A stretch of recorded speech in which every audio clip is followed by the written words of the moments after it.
My name is Dr. Anne Corbett. I'm a Senior Lecturer in Dementia Research here at the University of Exeter Medical School. My research focuses on cognitive health in ageing, which is really looking at how our brains change as we age and looking at how we can potentially prevent dementia as we get older.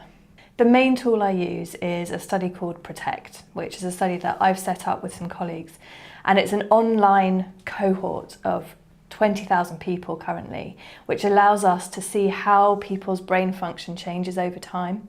We're following people for about 10 years. We ask them to give us a lot of information about themselves. We test their brain function every year and we get DNA samples from them.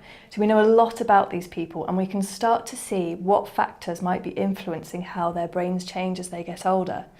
And that allows us to better understand the brain as we age. It also allows us to potentially design ways of improving the way their brains are working or even preventing dementia or cognitive decline.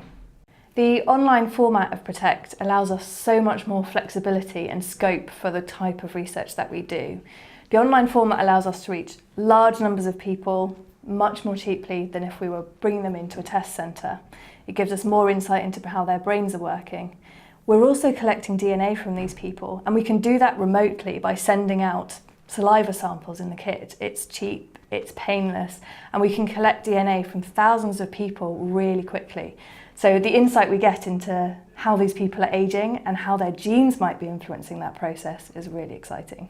We've got all sorts of interventions we like to look at. Some we've already started. So for example, we've looked at brain training programs. How could brain training improve the way our brains work or indeed prevent loss of cognition later on? So that's an avenue we're following quite closely. But there are all sorts of different trials we'd like to run using the PROTECT format.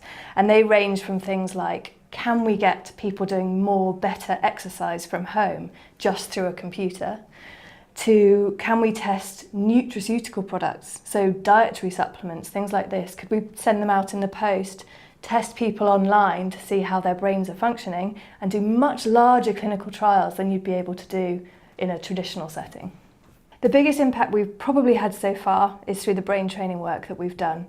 We have conducted the largest by far clinical trial of brain training programs, and we've shown benefit not just to how people's brains are working, but when we looked at people over 60, we actually saw that people who were doing brain training games improved their everyday, day-to-day activities as well.